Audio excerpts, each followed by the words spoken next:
Baik penonton setia di seputar Kita News Channel dimanapun Anda berada.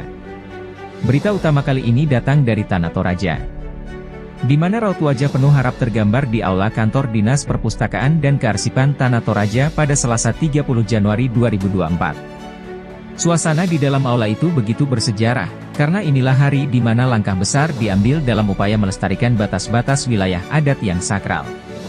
Aliansi Masyarakat Adat Nusantara, dikenal sebagai AMAN, menyelenggarakan pertemuan yang telah lama ditunggu-tunggu untuk mengadakan kesepakatan demi masa depan tanah leluhur di Tanah Toraja.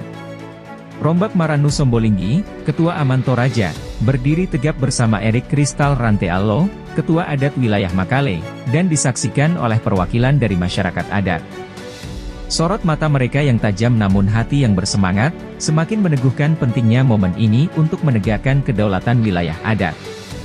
Kegiatan hari ini bukan sekadar acara seremonial, ujar Sombolinggi. Ini adalah manifestasi nyata dari hak-hak kita sebagai penjaga warisan adat. Kita mengukuhkan batas wilayah yang tidak hanya menjadi rumah bagi kita, tetapi juga sebagai pusat kebudayaan dan sumber kearifan lokal yang harus kita jaga untuk anak cucu kita, imbuhnya. Kesepakatan batas wilayah adat ini gimana, Bu? Ya, hari ini kami melakukan rangkaian untuk kesepakatan batas wilayah adat antara masyarakat adat yang berbatasan. Jadi hari ini Makale berbatas, karena Makale berbatasan dengan wilayah adat Kesu, wilayah adat Sangala, wilayah adat Mengkendek, wilayah adat Rano, wilayah adat Palesan, wilayah adat Talion, wilayah adat Banga, wilayah adat Paran, wilayah adat Madandan. Jadi ke-8 wilayah adat yang berbatasan dengan Makale hadir hari ini untuk membuat kesepakatan batas. Nah, sebenarnya ini adalah proses di akhir. Pada tahun 2018 yang lalu kami juga sudah melaksanakan ini, tapi ada dokumen yang harus dilengkapi. Jadi wilayah adat, batas-batas wilayah adat yang disepakati dalam rangkaian kesepakatan batas ini adalah wilayah adat yang sudah ditetapkan oleh leluhur. Jadi leluhur kami, Sibas Semoya, sesama wilayah adat yang berbatasan. Jadi dulu-dulu itu katanya ada di Talurarai. Ya, ada proses pengesahan basce itu dengan ditalurarai. Kemudian ada beberapa pohon-pohon yang sebagai penanda batas. Jadi ada cendana, ada sendana, ada ao, ada macam-macam. Nah, itulah yang kemudian karena kan dulu sebenarnya sudah dilakukan. Tapi sekarang namanya kita di zaman sekarang harus didokumenkan. Jadi harus kita buat dokumennya. Nah, hari ini itulah yang kita buat. Jadi dokumen kesepakatan batas antara wilayah adat. Dari ke-8 wilayah adat yang hadir hari ini, ada kendala atau gimana? Sebenarnya yang kendalanya pertama hanya kadang kita lama baru mengenali, karena kan kita harus pakai peta. Kita tidak menulis ini karena nanti kita akan menuliskan nama tempat tersebut, kemudian titik koordinatnya apa.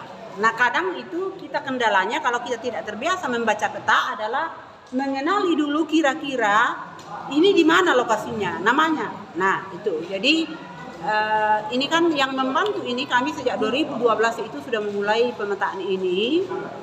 Jadi tim itu 100 orang lebih dulu yang mengerjakan ini. Sekarang ini adalah proses akhirnya. Jadi sebenarnya nama-namanya sudah ada. Hanya hari ini momennya adalah penandatanganan kesepakatan batas. Oh, okay. Jadi tunggu dulu, masih ada.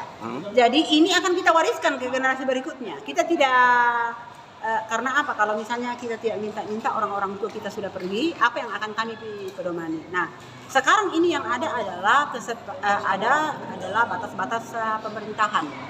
Nah, tapi masih ada batas pemerintahan administratif yang kemudian agak berbeda dengan batas wilayah. Rujukan kita berharap satu saat bahwa rujukan wilayah administratif pemerintahan adalah batas wilayah. Ya, itu. Tapi masih nggak bertentangan ya dengan atau...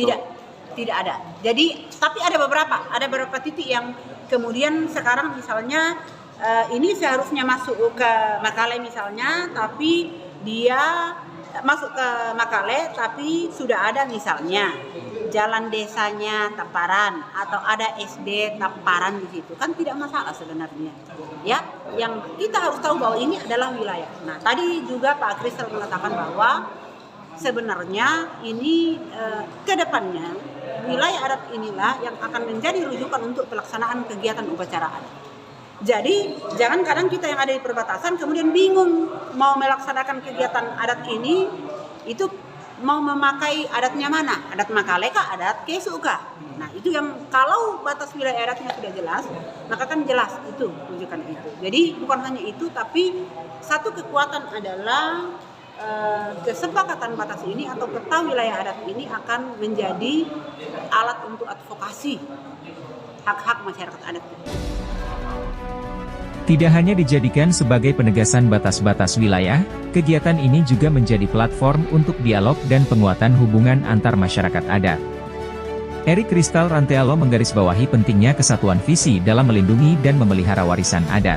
Mari kita gali lebih dalam nilai-nilai yang terkandung dalam tanah leluhur kita, dan bersama-sama kita perjuangkan hak-hak kita. Persetujuan hari ini adalah batu fondasi bagi pelestarian budaya Tanah Toraja, tutur Erik. Pertemuan ini bukan hanya sebatas Tanah Toraja, ia memiliki arti yang luas bagi komunitas adat di seluruh Indonesia.